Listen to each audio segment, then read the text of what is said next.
You're listening to Don't Waste Water. Where can we park 400 million? And I'm like, we're working on it.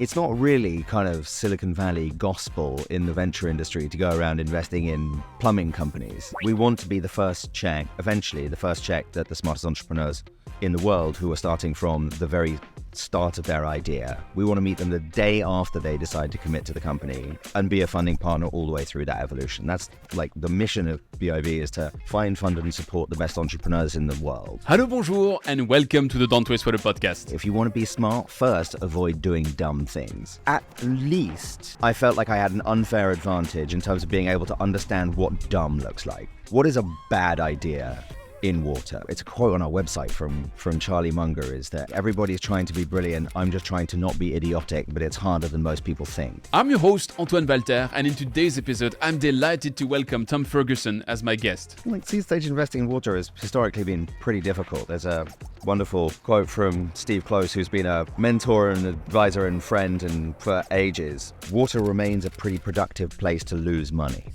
To which I went, oh, Christ. But he's right. But our job as a specialist, miss nothing.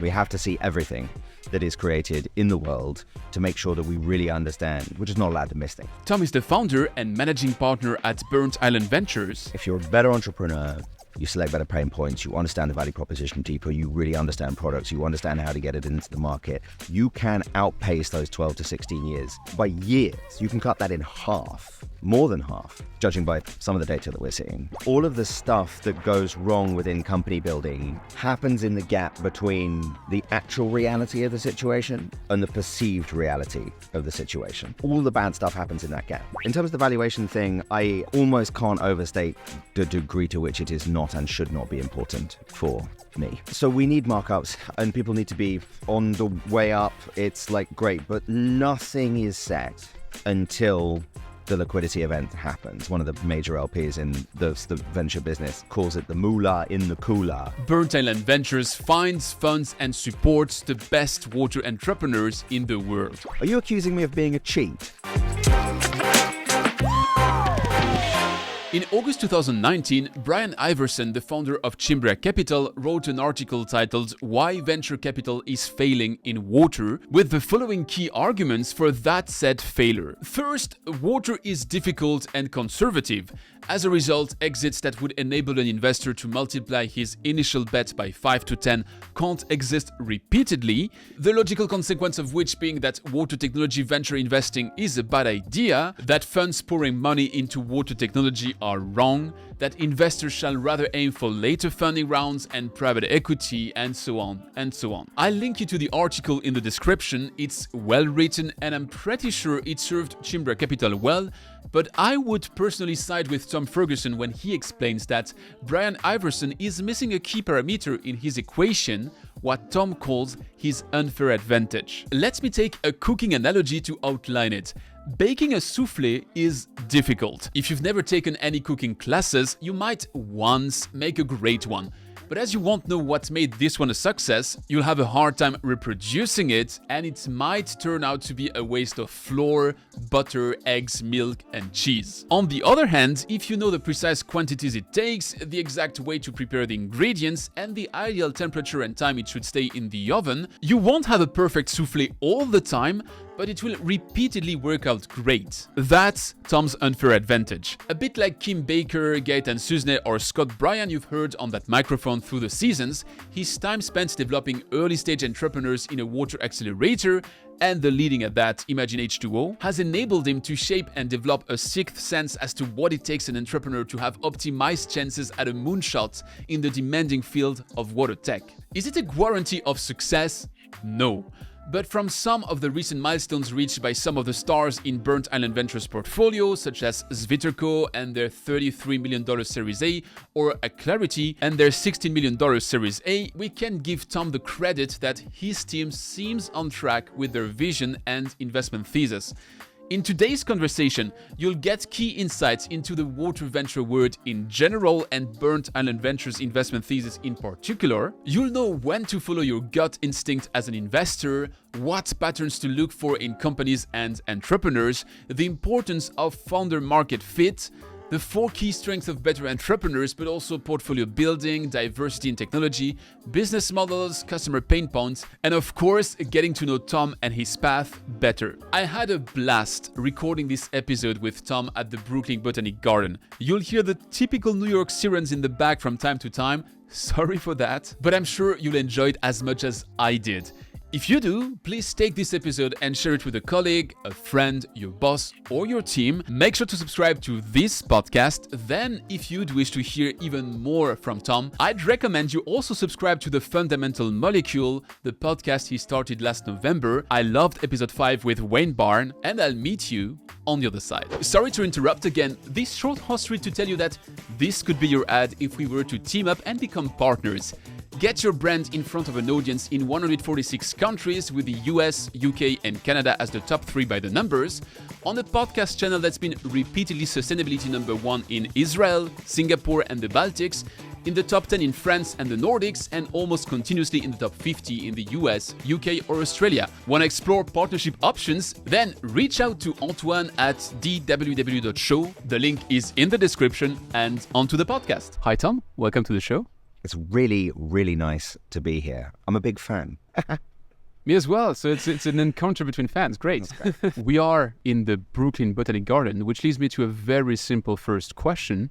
You're running a California-based company out of Brooklyn. Yeah. How's that possible? Well, that's the wonders of modern, digital magic, I guess. We moved here 18 months ago. It really is nice to be in the Botanic Garden to do, well, anytime, especially do something like this. I first moved to California in 2014, basically straight out of business school, and we had an amazing time, and the time that completely changed my life. It could be basically rewired my attitude to risk, especially professionally. California is like one of the untold facts, a bit like living on the moon. It's miles away from everything. And my parents are still in London, and my wife's parents are in DC, and we have family here. So we turned over the table and moved to Brooklyn 18 months ago, and I can heartily recommend it. Wherever my laptop is, that's where Burnt Island Ventures is. Well, less so now, actually. That's very insulting to all of my wonderful teammates. Burnt Island Ventures is now a woven web of 4, soon to be 5, people who live in Seattle, New York, Raleigh-Durham, sort of Frankfurt now, but was in Paris for a bit, and then in Colorado. So we are a distributed, but I think mighty team of people, and wherever our laptops are, we're very much a virtual business. Because you've grown the team, you're now the second Burnt Islander which I interviewed, because I had Wayne Barn on that microphone. But before him joining you... God, I'm going to have to live up to Wayne. What a nightmare. No, Wayne's been really fantastic as one of our venture partners. One of the most fun things about actually building this thing is that I get to now work directly with the people that I admire most in this industry. It's really fun. I don't know why they said yes, but a lot of them did. Wayne, Paul, obviously Christine, who's our partner now, David Stanton, Ivy Nguyen, who was at Imagine H2O, is also a member of our investment committee, Nicole Neiman-Brady from Renewable Resources Group, Steve Gluck, Peter Fisk, such a wonderful group of people who have really helped me get this going in a slightly more mature phase. I've looked a bit up your path to prepare for that conversation. Okay. There was the part on you, Burnt Island. I've been reading your blog for at least the past 2 years. Great. I knew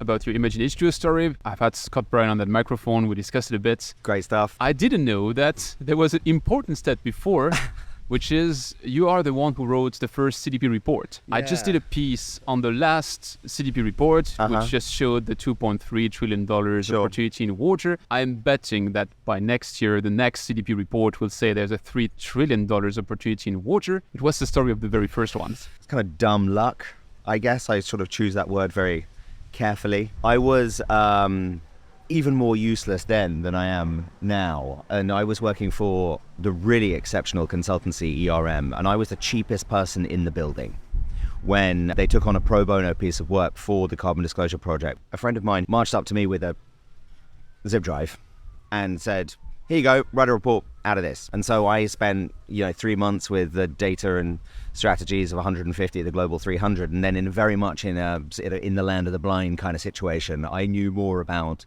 water sustainability on the corporate level than anyone else, because nobody knew or cared anything about that.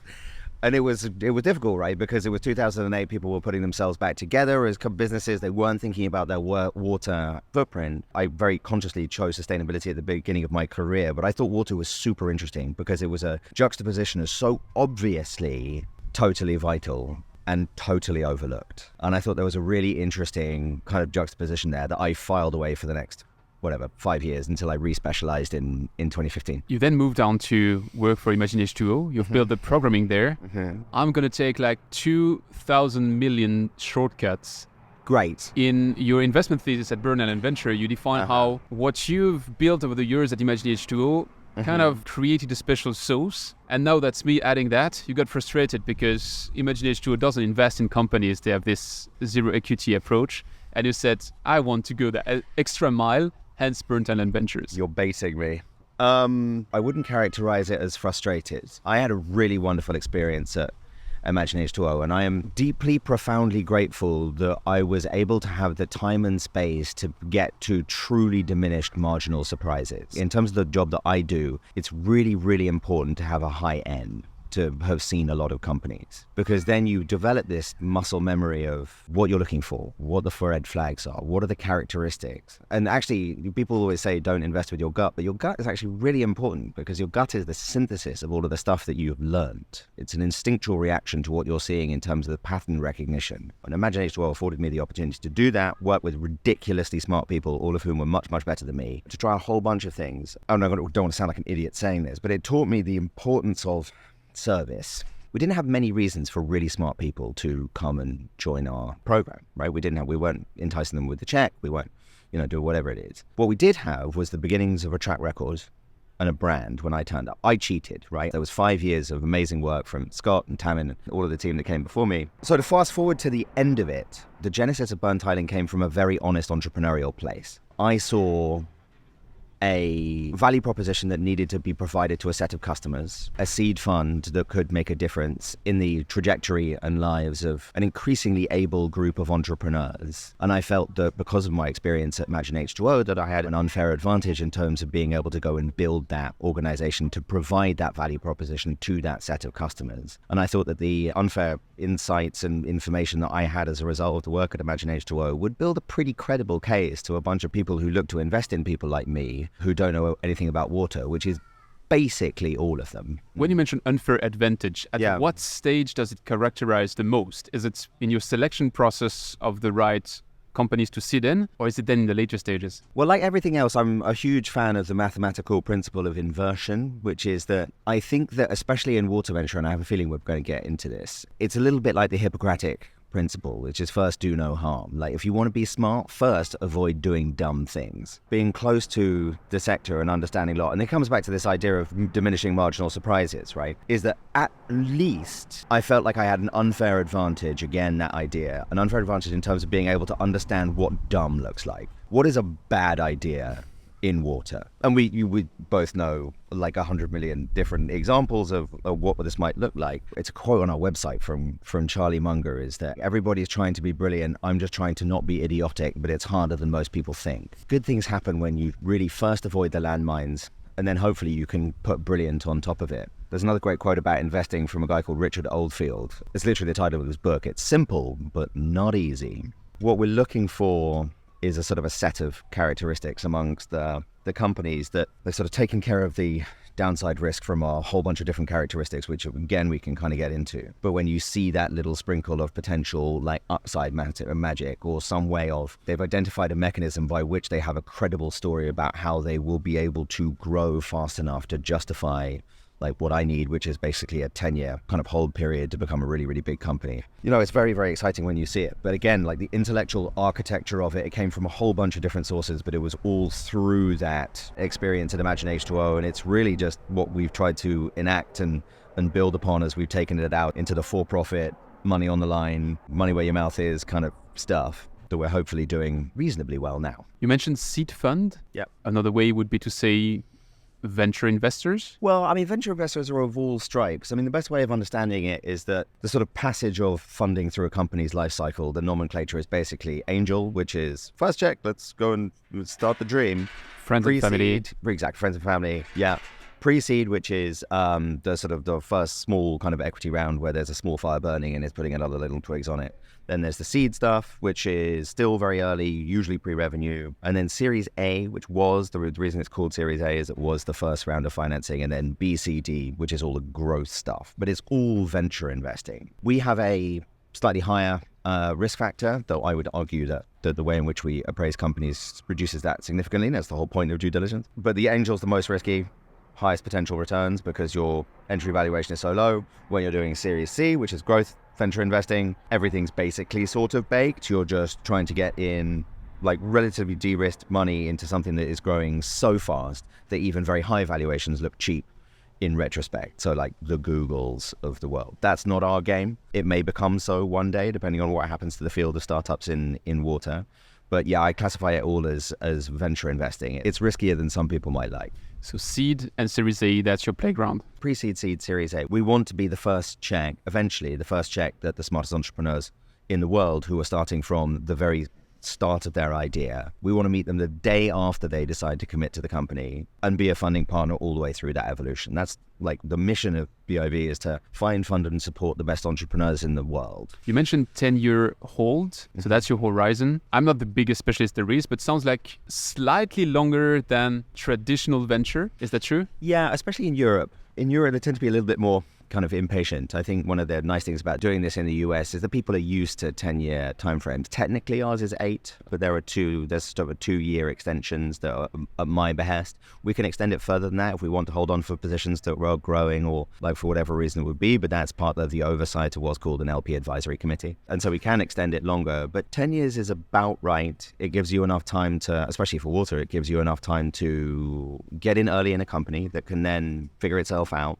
establish itself, and then start growing in a meaningful way and hopefully compound up to a place where, you know, with a revenue multiple of not that high, that you can have people that come along to pay for that company put a lot of cash back into the pockets of the investors, especially that came in early. You're super familiar with Paulo Callan's thesis on the dynamics of water innovation. Yeah. We just chatted about it before starting the recording. Love Paul. He's showing how you have 10 years of R&D, so your product is not even in the market, and from the moment you start with really your product, it takes 12 to 16 years, assuming you have a winner, to be in the middle of the market. Yeah. So that means you need to whether have a way to make everything much faster, or you have to leave them in the wild, assuming that they are on the right track and so that you can get some valuation back. That is absolutely what the data says. In many ways, the fundamental question for what we're doing is that has something changed which can mean that there will be meaningful outliers from additions to that data set? Can stuff get big an awful lot faster? That's the sort of central question.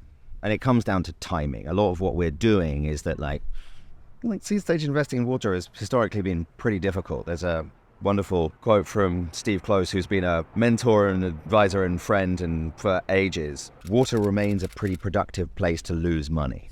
To which I went, oh, Christ. But he's right. If you come charging into this without sort of knowing what you're doing, it's really easy to tread on landmines, partially because what seems obvious actually isn't. What seems obvious is really difficult for a whole bunch of different reasons. I just had this conversation with quite a large Silicon Valley fund the other day. But to go back to the S-curve, what I noticed in 2020, and I suppose Megan Glover at 120 was probably at the vanguard of this, but she's now by no means alone, is that we were starting to see people build revenues faster than anybody had ever seen it before. And I realized that the thing that brought all of these opportunities together was that the quality of the founders, and no shade on anybody who's started a company before, it's just the field is getting stronger. Like the quality of the founders was night and day by 2020 than it was in 2018. When you change that key variable, which is the central decision maker, but it's even before making the decisions about the company, it's about the selection of the company.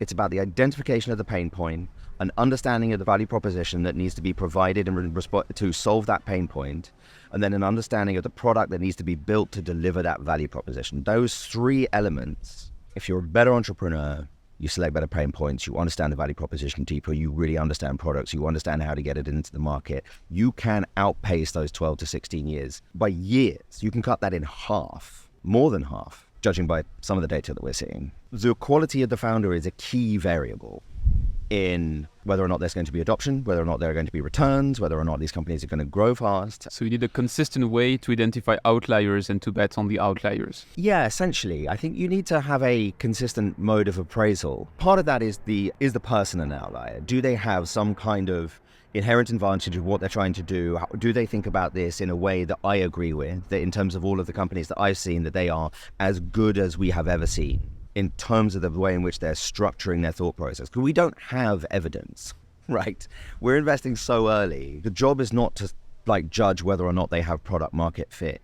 Are they exhibiting the leading indicators of product market fit? You coined the term entrepreneur market fit. That's the thing you're looking after. I mean, for every single investment you've done, there's a blog entry on your website. It does get repetitive, doesn't it? And in all these blog entries, the one common trait is the entrepreneur is amazing. Yeah, it is. We have to believe that at the beginning. And mercifully, we've been right so far. Even with the stuff that stumbled and all the rest of it, really, really phenomenal bunch of entrepreneurs. The reason why founder market fit, entrepreneur market fit is so important. And you could argue that this is true for life in general, but all of the stuff that goes wrong within company building happens in the gap between the actual reality of the situation and the perceived reality of the situation. All the bad stuff happens in that gap. And the reason why founder market fit is so important is that there is no gap. If somebody has been living their pain point for the last 10 years, they know everything about it, upside down, back to front, inside out. The other articulation of this is that those people couldn't build a product no one wanted if they tried. There's a difference between that and having a big enough market. There are lots of people who are looking to, they've got wonderful pain points, really understand the value proposition, and have built a great product. The market is just too small, and we still can't do that. We're subject to all of the sort of slightly hand-wavy venture laws as much as anyone else. But yeah, founder market fit is often crucial. There's one caveat to it though. You can create market fit as a person by doing an unseemly amount of work. So you can interview essentially your way into really understanding, but very few people actually do the work. Going back to Megan, this was one of the first times I'd seen an outsider do this. Marketing background, decided she wanted to do something about water. And then I think it was about 350 people she spoke to. She was so bored by the end of it. And she was exactly right, because when you get bored, that's where you're seeing diminishing marginal surprises. So you can get to a very thin gap between reality and your understanding of reality, but that's why founder market fit is important. That's a super interesting point, because it's something I discussed with Anne Perrault from Evoqua, who was sharing how it's not just about interviewing people, it's about ensuring that they don't mislead you. There's a book I love about that, which is The Mom Test by Rob Fitzpatrick, which is a methodology to ask things that even your mom can't lie to you, so that you get feedback in a structured manner. Because 350 interviews, if you ask just the questions in a leading way, you might get total crap out of it. And I'm surprised that the first feedback you give about the ones which might not be fully aligned or there's nothing for you is that the market is not big enough. Because to me, the biggest hurdle for water entrepreneurs is solving a problem that doesn't exist. You have so many pitches which start with 2.1 billion people miss water on Earth, hence my super tech does this and that. And there's absolutely no link between those two events. No, it drives me nuts. I literally call it the 2.1 billion problem whenever we see it, which is very patronizing. And I don't mean it to be patronizing. It's just that pain points are really specific. The 2.1 billion problem is a tragedy, but it is singularly unhelpful as an intellectual basis for a company. It's not even context. It's a weird and lazy attempt, I think, at trying to set context for what happens next. And in the same time, I don't want to necessarily take us down a kind of a rabbit hole. There's a really interesting sort of setup in the venture kind of process. One of the ways in which we look at people who are coming to us with ideas is that for that interaction, we are their customer. Coming to me with something like the 2.1 billion or anything that doesn't put appropriate context, it's not a good way to treat your customer. You've got to understand when you're in front of a customer, if for somebody who's going to be really good at selling, and all founders have to sell out of the gate, right? There's no way around initial founder sales. If somebody's doing that, it's kind of a weird leading indicator that they're going to do other stuff badly. It's kind of a bad intellectual place to start, or logical place to start. And if someone's starting in a bad logical place, they're going to do other stuff that's weird as well. Whereas when you see the antithesis of that, which is, ziptility. This is a picture of a water operator's desk in a town of 10,000 people. And it's a high back chair with a wheel missing, and it's a 1997 Dell PC and stacks of paper, Post-it notes, boots on the floor, jacket everywhere, hard hat, some kind of Budweiser commercial outside. I'm not exaggerating.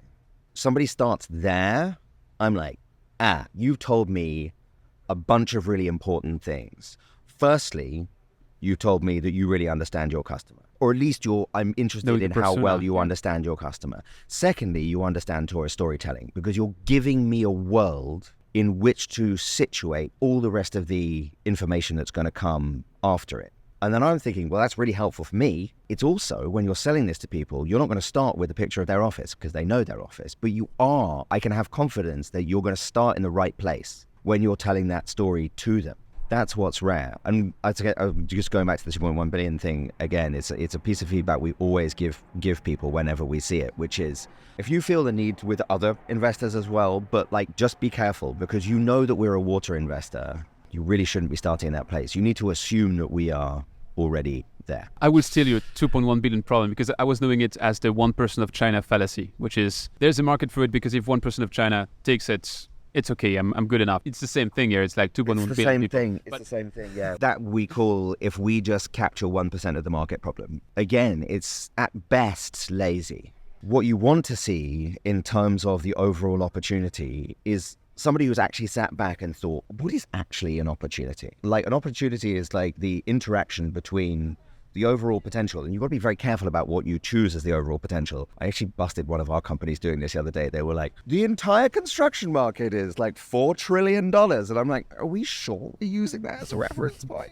Are you sure? But it's the a priori, bottom up. What are you selling multiplied by how much? How many of those things do you think you're going to be selling over time? What is the actual possible and honest and clearly appraised and researched number of like the genuine overall real credible addressable market? When someone's done that maths, I'm in. But as soon as I hear, if we just capture 1% of wastewater treatment plants, I'm like, ah. You mentioned you're a water investor. I would use a different term. I would say you're, if not one of the very few water investors. There were definitely some really excellent people, and I just actually found out earlier today that a really wonderful guy in Canada is just about to close a 30 million fund. There are a few of us, and everybody's doing awesome work. But especially in that very early stage. There are not so many of us. There are others, but I appreciate the sentiment, I guess. My question is, you're saying that you see an asymmetry in that market, which is only going to grow because the two ends have been missing for a while. Good entrepreneurs were missing, and then the exit perspectives were missing. You see the good entrepreneurs coming, and you say that by the end of this decade, the exit perspective is going to be there as well. What makes you so confident in that, and how can you support those claims? So the first one is that there will always be a market for good companies. It really shouldn't matter that the company's being built in water or aviation or farming or consumer products or whatever it is. Good companies that have good margin profiles, have growing revenue, are growing reasonably fast. Somebody is going to want to own those cash flows. So that's the first thing, right? Is that is what a company that will have demand looks like. The question then becomes, can you build those in water? And I would argue that in water, just given the characteristics of a whole bunch of different things, actually has a series of overlooked advantages. So, for example, Doppler is doing like mid seven figures in bookings and has churned, I think, $25,000 this year. Once they're in, they don't get installed. And they also have a net revenue retention of 244%, which is basically every year, the average size of their customer grows by 2.5x. So you have a combination of not only top line growth, but you have an engine underneath that when you get in, you get natural growth from the stuff that you've already sold. So your customer acquisition cost is through the floor. But crucially, once you're in, nobody uninstalls you. And so if you take it back to like, what does an attractive company look like? When you look at it through the lens of private equity or even, incumbents within the water sector, that is a really amazing moat. That once you're in, like the world, the sort of the commercial world, like really relies on like lifetime values. And lifetime values in water are really long. I'm going to go here because I think you'll appreciate it. Charlie Munger, who is Warren Buffett's partner, one of his side gigs is the chairman of something called the Daily Journal, which used to be a newspaper and is actually a little bit like a kind of a mini Berkshire. They have an array of different kind of holdings. But the core revenue of their business comes from the legally required dissemination of legal data from counties. So it's something that has to happen by law. The legal data has to go out into the world. They get 100% of their contracts from RFPs. And we are aware of RFPs, right? This is sort of like how the water sector works. All venture investors hate RFPs. They hate long sales cycles. They think it's terrible. You have to be able to fly off the shelves magically and grow to the moon and all this shit. Charlie Munger, who's probably one of the smartest people in the world, loves RFPs. Loves them. Because if you're good at them, you win all of them. And once you've won them, they're never uninstalling you. And so you get repeatable revenue streams over time, basically forever. And it prints money.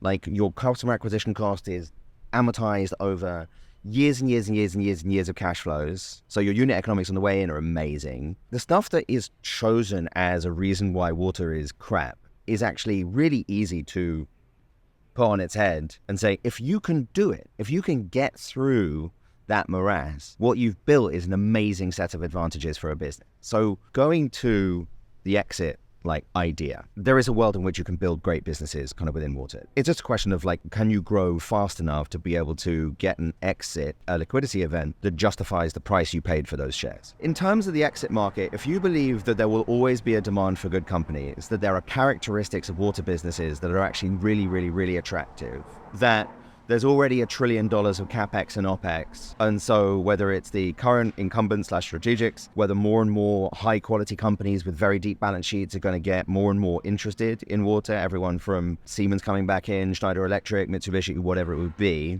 And then we had NX Filtration, Aquaporin, Energia in 2021. If you build good companies, public markets are going to want to have access to the potential growth profile and all the rest of the stuff that makes these companies credible. There are 4 areas of exit. The problem is none of them are proven yet. And so for my investors, the 99 amazingly generous and really excellent and I think very wise and handsome and beautiful people who decided to take a chance on us at the beginning of this journey, they happen to agree with me that we're setting the table now for liquidity window in 7 to 10 years time. And everything I'm hearing from very, very large bodies of capital, very, very large companies, is that this was a reasonable bet to make, but you do have to be careful on entry valuations. It's not a good idea to go and sort of buy shares in a company at kind of a 100 million pre-money, expecting it to be a $1.5 billion exit. Is that likely? No. Is it possible? Very small. But in terms of the way in which that kind of transaction is set up at the moment, I see absolutely no reason why there can't be a very healthy market, which now for me in 4 to 7 years time, I have had so many conversations that are basically along the lines of, where can we park 400 million? And I'm like, we're working on it.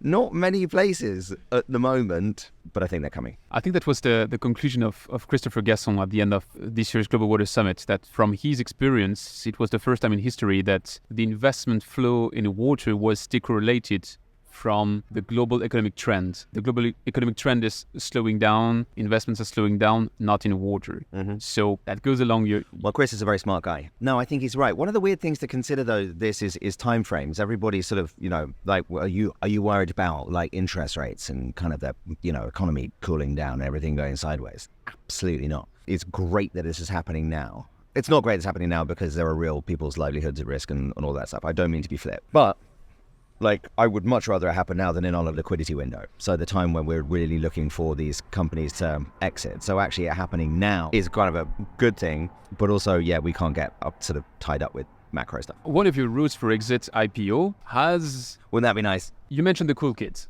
NX Filtration, Aquaporin. Arguably, they are on a solid path, and I believe they will get to places. Use the capital wisely, yeah. But if you look at the valuation, they're down compared to the IPO.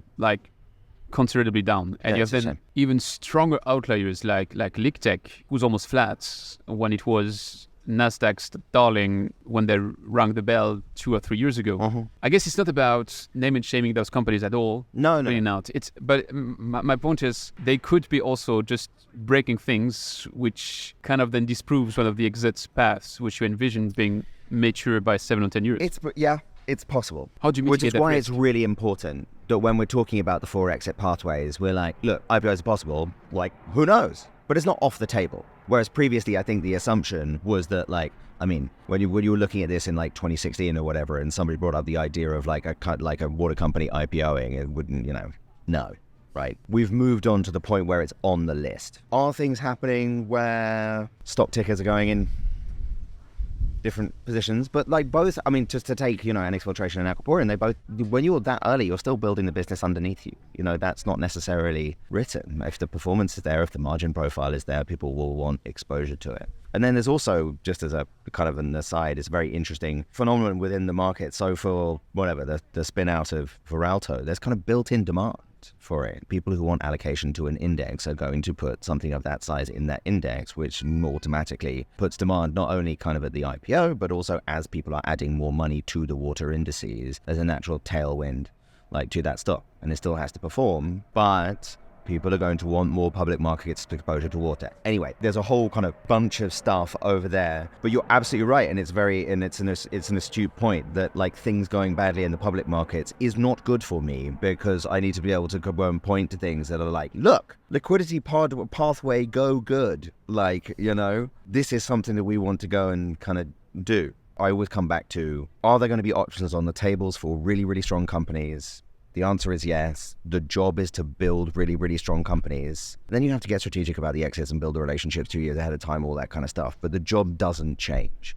It's build the best company that you possibly can. And then the rest of it will take care of itself. I'll take a ton of shortcuts again. NX Filtration, Aquaporin, Lictech, all of those are membrane companies. And it seems that a natural path for a membrane company is to go to IPO. That's my shortcut. Super high shortcut. Your very first investment was in a membrane company. It was. Which has defied all the records so far on their track. They are the largest Series A ever in the water sector. I had the pleasure to have Alex Rappaport on that microphone some months ago now, even twice this year. He's good, isn't he? You invested nice in guy. Svitico.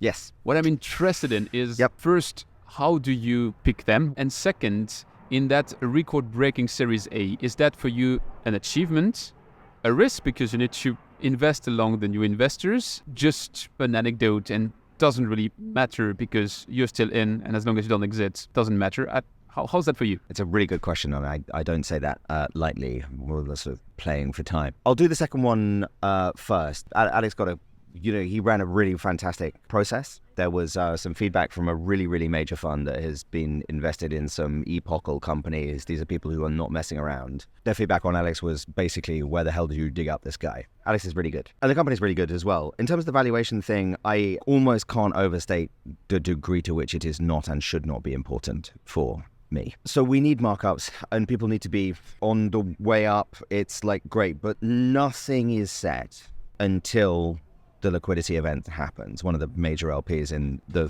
venture business calls it the moolah in the cooler. Is that like marking up MOIC is a great waypoint on a story, and it's helpful for people to feel kind of the wealth effects in their options, and sometimes to do secondaries to be able to take some money off and buy a house and whatever, as long as the behavior is egregious. And it's like, it's helpful to have this kind of transactive thing. But until the story's done, it doesn't matter. And I've always been very clear with my LPs is that you will see upticks in MOIC and everything's kind of going fine on that front and all of that kind of stuff. But I would not mind if our companies were not re-rated a single time until we exited, that we were the last check that they took, and they built a brilliant company just with that money, and they compounded it over time. And then the MOIC, so the multiple on invested capital, sorry, I'm immediately into the jargon. The multiple on invested capital stays at 1, which means that there hasn't been any re-rating of, nobody's bought an extra share at a higher price.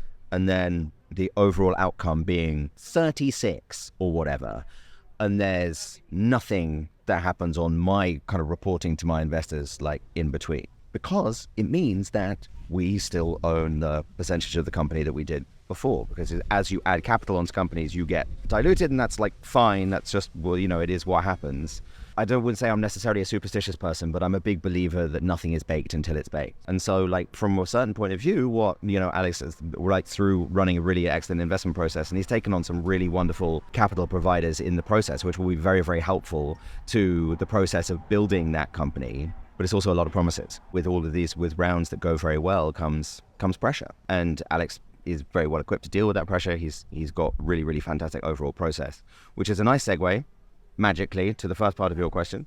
What we're looking for, we think a lot about entrepreneurial process. Like, are you making the right decisions at the right junctures in light of the facts that are out there in front of you. And you can read about this in the launch blog at Zwitico. It's on our Burn Island Ventures blog. But Alex was he was punchy when I first met him at WebTech. He was really like convinced that they were going to go to the moon and that he had technology that was going to change everything and it was going to be absolutely awesome. And I thought, all right, sunshine, maybe. But he was clearly like really smart. And so we selected him for the accelerator, and he was a really great participant and like all the rest of it. But the most encouraging thing, the thing that led when we finally had capital to like deploy, was the way in which he reacted to his first major setback, which was basically knew that he was going to be reclaiming water from like grease traps basically in restaurants. And then when they got their first wastewater thing, they put it on the membrane and it just went splat, right? There was basically kind of, it just wasn't going to work.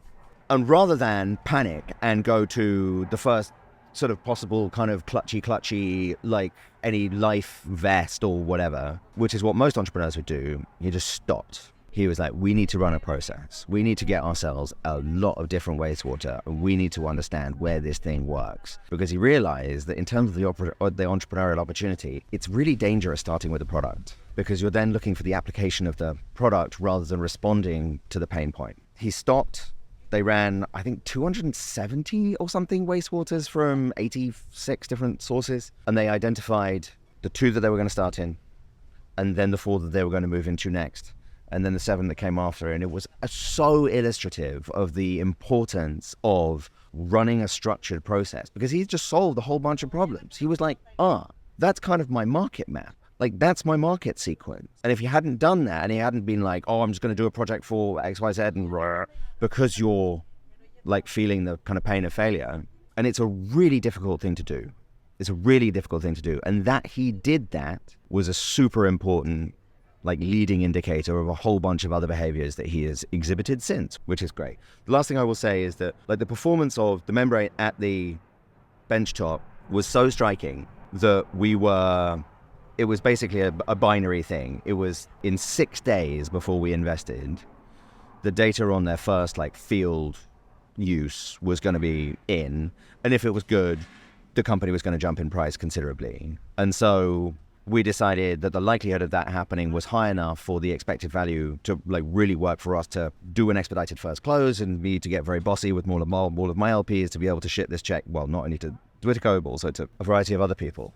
But it was just ahead of a kind of a value accretion event. Your relationship to Zwitico started in your Imagine H2O times, which I grasp what an accelerator does with a company. Sure. What I'd like to understand here is, once you have your different hat on, you're the investor, you've invested in the company, there are different type of investors. There's the investor who goes in the trunk of the car and is just there in case you can open the trunk and ask him for something, but he would never proactively go at the entrepreneur.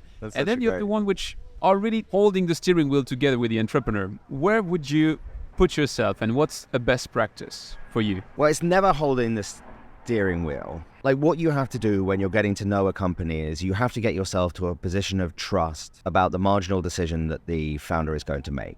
That's it. Like, company building, marketing and outcome numbers and whatever, it's just a sequence of decisions. It really is. Like, it's from what are we going to work on all the way to who are we going to choose to underwrite our IPO or whatever. It's just a sequence of decisions. And so the job really is like finding the decision maker. So if you're too close to anything that's going, also, like, I would be wildly overestimating my capabilities. I am filled with awe every day about how good our founders are and how difficult their job is and how much easier my job is than theirs. And I am so far away from having the right to take a whole bunch of like active, like overall decisions. There are times, and we've mercifully been free of these, but there are times, and if I get to do this for many decades, there will be times when I have to do stuff that I don't like. The founders are not my customers. The founders are our partners. My customers are people who have entrusted me with their capital. It's a very serious responsibility, despite what a lot of people sort of think about investors. This is people trying to accrete cash so that they can buy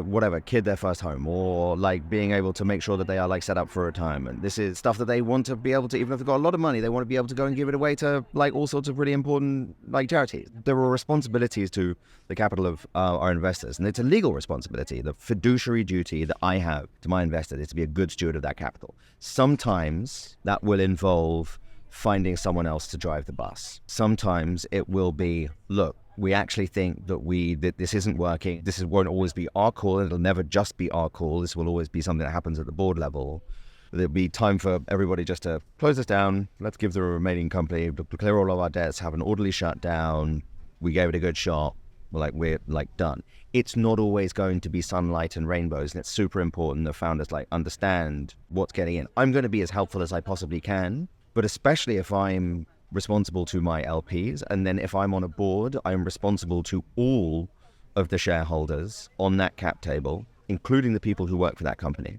There's going to be times when we disagree, and there are going to be times when it gets tough. Did that already happen across your 16 portfolio companies? Where's wood? Do we have any wood? I need to find some wood back of your laptop. It's sort of wooden.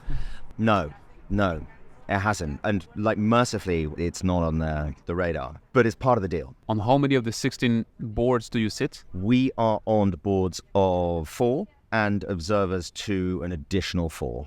Serving in that capacity is a privilege, but it's also it's a responsibility. You've got a legal requirement for the way in which you conduct yourself. It's not always happy fun times. Mercifully, generally seems to have gone kind of well, certainly in the ones that we are close to. But it's really important that in terms of how you work with the founder, that there is an understanding of your respective roles. To go back to your original question, there are a couple of things. Firstly, you need to let entrepreneurs entrepreneur, and you need to select good enough entrepreneurs that they're going to go and do good entrepreneuring, and that you are there and can be accretive when they need you to be accretive. So sword partner, source of co-investment, those are probably 2 of our strengths. We're reasonably helpful with the customer side of things as well in terms of introductions. We have, I think, a differentiated ability to put companies up in lights by virtue of you understand this better than most people, right? The platform that we have kind of built for ourselves within the water industry, but increasingly we're here at Climate Week. We can be helpful across a whole bunch of areas. But the most important thing is that we're the first people that they come to when they need help or when something goes badly.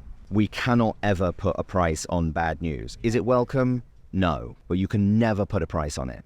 Because if you set up an incentive structure where you scream and shout and you insult them and call them stupid and all the rest of it, they're much less likely to tell you the next time something else goes wrong. And that's the one thing you cannot afford, is to have bad news hidden. And so you have to set up that. That's why people talk about trust. And it always sounds very hand-wavy and silly, but it isn't. It's about information flow. That's what I, try to do. Be the person that people can say the things that they might not want to say to other people.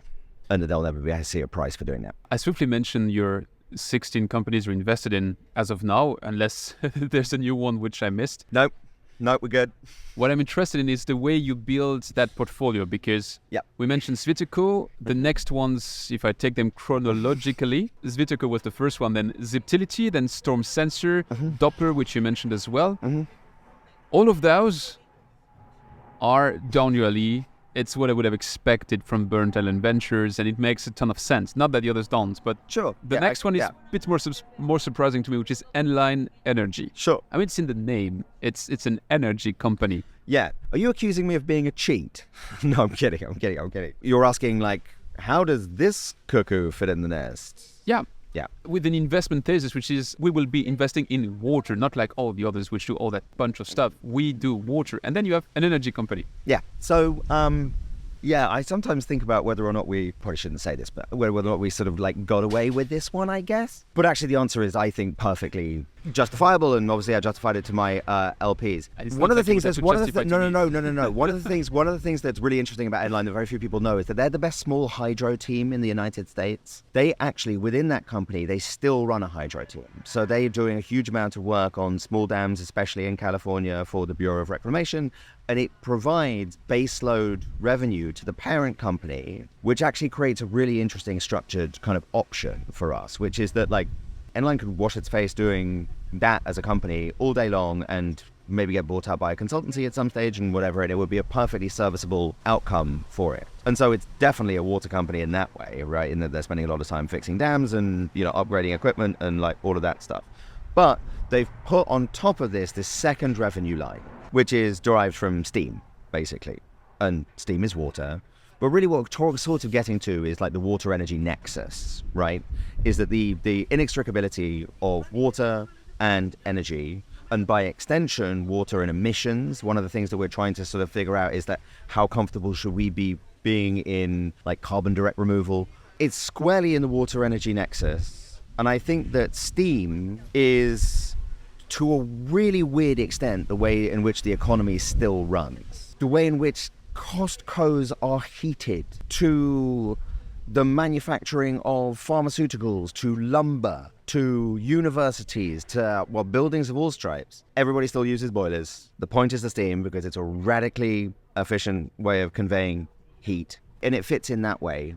The point that I think you're trying to get to is that why do you have a differentiated ability to understand what the hell is going on in like an area like that? We decided that we knew enough about it. We knew that they had the hydro expertise, but that actually it was an opportunity to work with a group of founders that really, really knew their onions and had like potential magic on their hands.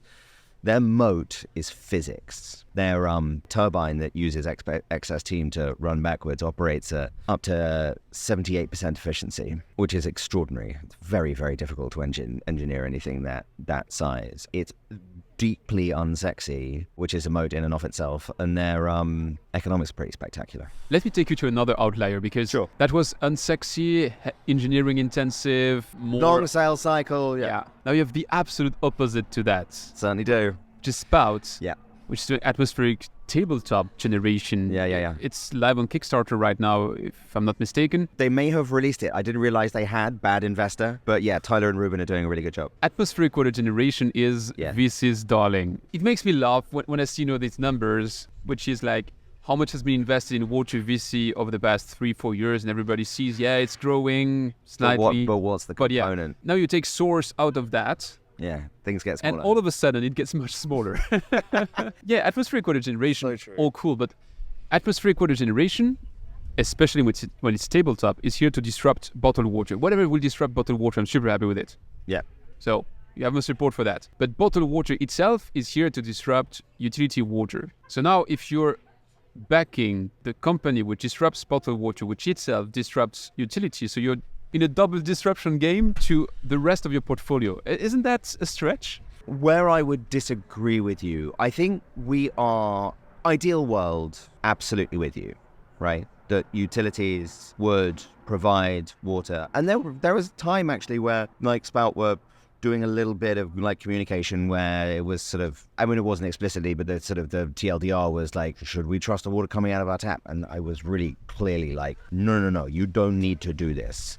Like, what you're replacing is the insane infrastructure about flying water. I mean, you're from just outside Basel, so to the south of you, I guess, is an awful lot of spring water coming out of the Alps. They're getting stuck on a plane in plastic, and it weighs a metric ton per meter cubed. It's asinine. Or Fiji water, or iceberg water. It's one of the most utter load of, I know you've got liquid death, which is a whole thing, which if you want to get me started on it, I highly recommend. I think where I disagree with you is that bottled water is a replacement for the tap for two reasons. So firstly, the people who have moved to bottled water, I think, are very, very unlikely to go back to the tap. Like, just by virtue of the reality of the world, whether it's Flint, Michigan, or whatever, all the unfortunate incidents that have happened after that, and the boil water notices that happen. Like, this is happening because it's not the fault of utilities. It's happening because utilities are deeply under-resourced. It is not their fault. They are phenomenal professionals. But I prefer to see the world as it is, not how I would like it to be. And once people move to a 5-gallon jug of Poland Spring in their kitchen, in a dispenser, or in an office, or whatever it is, it's very unlikely they're going to come back. So let's just deal with the problem kind of like as it is. I think taking chunks out of the selling of, where are we now? We're at alkaline water for like $3.79 being delivered to people's homes, and they just keep it in the fridge, and they take it out of the fridge, and they do that. Let's just stop doing that. So that's the first thing. That's why I think Spout is super impactful. But they absolutely should not be undermining the quality of utility water, because it's super important that we keep as many people on it as we possibly can. But the second thing is access in places where it is much, much more difficult for the utility to do their job. That's the conversation I had with Source on that microphone. So Exactly. And you've already been here. But I think it's really interesting. There are a couple of things about Spout. They think that they can get their bill of materials down to about $80, which means that they can profitably sell this for 120 to solve wherever they would want to do it, to solve very meaningful access problem, especially if you can have that purchase finance. And then just given the quality of their engineering, that's now doing about 2.5 gallons a day without breaking a sweat. That's more than enough drinking water for a family of 4. And it's not selling at kind of like multiple world access prices at the moment. Of course it's not. It's just the classic Tesla model. You build the thing first for the highest willingness and ability to pay, and then you move downstream with scale as costs come down. And that's where we hope that they'll get. The other thing is that I want to be an impact investor. I want to have impact with the money that we're doing. But we're not expressly an impact investor. We're just an investor. My job is to provide the highest returns I can to my LPs. I really don't want to have any kind of deleterious effect on the way that I'm doing it. But one of the things I really like about Spout is that they do something generally that in water we do very badly. Those guys really understand brand. And the reason why Liquid Death is such a sort of hideous waste of everybody's time, but is going to make a dump truck load of money for the founders and investors, is that they understand marketing inside out and also the go-to-market motion. We cannot be afraid of brand. We cannot be afraid of consumer product, despite what might happen. I'm not going to be involved, going to go to invest in a bottled water company anytime soon. I think the idea of trucking water around is stupid, and it also, long term, I don't think makes any sense. And so, if you can ride that for a bit, that's fine. But those businesses are going to get slowly accreted away. I hope by Spout. It fits in within our portfolio. It takes up a position where it gives us exposure to the overall consumer, which has a massive amount of purchasing power. It can scale very fast because it's only one transaction away and then it's on the countertop. They really, really understand marketing, and so they're within the atmospheric water generation. They're in a market where brand matters, and so that's a really important part of their moat. It goes back to the business model. Unit economics are good. It's relatively affordable to the customer. Have there been Juicero examples at the countertop? Yes, of course they have. Is this without risk? Absolutely not. It is a risky endeavor. All of these companies are risky endeavors. But I think that they have a shot of building a really big company. And in the end, it's my job to try and identify potentially really big companies in this area. But we agree that it's the absolute other side of what you were explaining, the beginning of that sector might be conservative or whatever we want to call it, but that means that, how do you define it? Low acquisition costs, long lifetime value? Oh, it's a completely different business. Here but it's again, B2C, if you're building a portfolio, absolutely. And yes, for sure, love those businesses. Also love businesses that can profitably sell a zillion units in a normal B2C model. There are many ways to skin this gap. Are we closer to that model? Have we done a zillion different direct-to-consumer companies? No. But we think we found the right founders in Ruben and Tyler who are not able to actually do the engineering. So there was a German company which will remain unnamed that with $17 million at the Series A failed to do what Spout did on 250 grand in their garage. These are very serious engineers. And actually having a diversity of business models within the portfolio, I would argue, is good. You mentioned portfolio building, and I was trying to draft patterns in your portfolio. So I mentioned you have 16 company, which I could divide in multiple of 8, which is a 6-1-1. You have 6 kind of traditional ones, not traditional, but in the conventional acception of what you would expect from a water entrepreneur. Yeah, I'd agree with that. 1 on the edge, and then 1 outlier. So the 2 outliers, we just discussed them. It's Spout to me. Sure. Spout and Enline Energy. So the traditional ones, you have Clarity. I'd love to actually at some point on that microphone. 2S Water, Liar, Sewer AI, Beagle, Swift Comply, Aqua Fortress, and Civil Grid. Okay. And on the edge to me would be Erie Green, Precision Watering for your loan. Sounds like a bit in this B2C or B2B2C word. And Cloud to Street because... selling to insurance companies. Yeah, much different reasons, yeah. It's hardcore B2B. Yeah. Is it a coincidence, this 6-1-1, or is it your way to design your portfolio? Again, really excellent question. Partially, it's about portfolio design. Portfolio construction is one of the only free lunches. And one of the things about being a sort of a first-time fund and first-time manager, there's a quote from a really great investor out in San Francisco, which is, you only understand how important portfolio construction is in venture when you've done it wrong. And so it was really important to me that we were looking for diversity across various sectors of water, but also diversity across business models. But really, in terms of the appraisal, I think about what unites them, right? Is that each of them exhibits a very deep set of strength that I think add up to a really compelling argument about why this business, whether it's B2C, B2B, B2B2C, whatever, can be really big, especially relative to the entry price. I was surprised that you didn't pull out Beagle as one of the sort of the outliers. Like, it's not really kind of Silicon Valley gospel in the venture industry to go around investing in plumbing companies. It just I'm working so happens. for GF Piping Systems, so maybe for me, Sure. Beagle wasn't really an outlier. Sure. Okay. In general, not a good idea, but like Paul has very distinct advantages. He's solving a really profound pain point that he was in an unfair position to exploit. And also, everybody likes outcomes, right? We were talking about this. So my local plumber in London is called Pimlico Plumbers. They drive around in blue vans. They always have like beautifully turned out, and their vans are exceptionally well organized, and they have great telemetry, and they do an amazing job, super clean, unbelievably high quality. They're twice the price of everyone else, and you can never get an appointment because they're always booked. They just sold to KKR for $450 million last year. And like, people are saying that like investing in a plumbing company is not a good idea as a venture investment. I obviously understand like services businesses and like whatever, but like great businesses can come from anywhere and for all sorts of reasons. Just like the deployment and the potential owning of that relationship, especially in the context of where plumbing is at the moment, it makes me very excited every time I talk about it. But you're highlighting a clear bias, which is, to me, piping system was a bit more down my alley, so I was a bit less surprised by that than it was by the fact that you can survey the floods from satellites. So to me, that was a bit more of an outer word too. But everybody has this bias.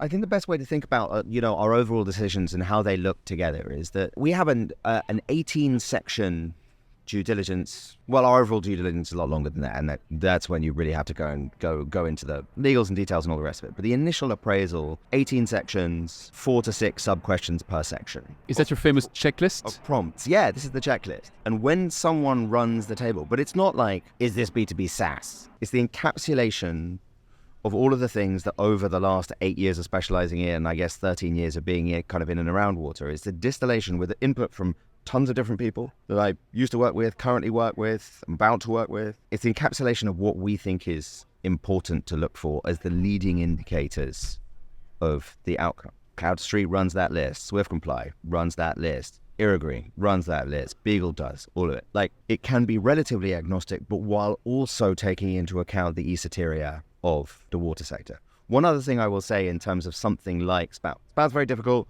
Getting traction in consumers super difficult. When you do it, it's like spectacular. And in many ways, it's quite a lot easier a business. There are no points for difficulty in investing. And I think maybe why the hell are you saying that out loud, Tom? Because it sounds like investing in water is like really difficult. Personally, I feel like we know enough as a team. I'm not saying that we've demystified anything. The proof will be in the results kind of in the end. We, I think, have a credible way of understanding relatively early whether or not there is a real there. And I would just point you to, Imagine H2O's, and this is not all my decisions at all, but an 80% survival rate out of an accelerator. And again, this is not all my work, not even remotely all my work, but we really are informed by a lot of the work that we did at Imagine H2O, and that's 13 years of companies with 80% still in business. And the cord is not fully cut, if I'm right. Nimesh Modak is one of your advisors. He is. He's our eyes and ears out in Southeast Asia. He's been very, very busy with Imagine H2O Asia, but we speak very often. He's I shouldn't say this out loud, but he's such a wonderful person. He's a really, really great guy. I still very much consider myself part of the Imagine H2O family. I try to be as useful as I possibly can. We sponsored an event with them at WEFTech last year, which felt really nice. And I really want to, hopefully build this into a financial position where we can be contributors to the amazing philanthropic work that they do. From your website, I got that you have a 691 companies pipeline. Probably slightly beyond that now, but yeah. Why do you have a pipeline? How do you watch them? And it's all companies which at some point will go through your checklist and which you might invest in? Or is it just genuine market intelligence? These are the companies that, for whatever reason, have found their way to us. Sometimes it's us going to find them. More often than not, it's people finding us, which is great. I feel like we've become relatively difficult to miss if you're building a water company. But our job as a specialist, miss nothing. We have to see everything that is created in the world to make sure that we really understand. We're just not allowed to miss things. You can be focused, but the price of being focused is you have to see everything. And you have to have a credible reason. Like the biggest sin in venture is the sin of omission of something goes really big, especially if you don't have a good reason for why you didn't do it. So actually that sort of basically 700 number doesn't quite capture a lot of the stuff that we see that's kind of, it just isn't a fit, or it's like insane or whatever. And we just don't capture it. We're doing a much better job now because my colleague Jenny Graham is absolutely excellent and she's spending more time kind of on the pipeline. But it's just us tracking the companies that we see. It's also quite a kind of a manageable universe, but the number is really steady. What's really encouraging is what we thought would happen is happening, is that the overall quality of the people starting companies in water is going up and to the right at a rate of knots. And I just think it's going to get more and more popular as a destination for really smart entrepreneurial minds, because you get these two things, right? You've got this ridiculously big market that basically literally can't go backwards. It can't get less popular. It's not like crypto. It's $1 trillion in CapEx and OpEx before you get to ag, aquaculture, hardware, and consumer. And there's less competition. And there are, excuse my French, but shitload of problems to solve. So we're very confident that we're going to go and see more and more. But yeah, it's been a great field of companies to pick from. I have to be cautious of your time, so I will limit my segues. I have one last question in this deep dive, which is, how are you in terms of rollout of your capital? Do you still have money in your initial funds? Are you opening more funds? I'm not actually like legally allowed to talk about whether or not I'm doing any fundraising. We're basically done with the first fund. The concentration of the effort is doing whatever we can to help this group of 16 companies be as successful as they can possibly be. And hopefully there will be new funds in our future. Hopefully we can expand the platform. Hopefully we can continue to be the partner to all sorts of like really brilliant entrepreneurs and fund them throughout their life cycle. It's been such a privilege and an honor, especially with the people that I get to work with, to be able to do this first fund and get it out there into the world. As I said, I'll behave and I'll stop here for the deep dive. That's also good because I have questions left, which means we should do a sequel at some point. That would be really fun. For today, I'd propose you to switch to the rapid fire questions.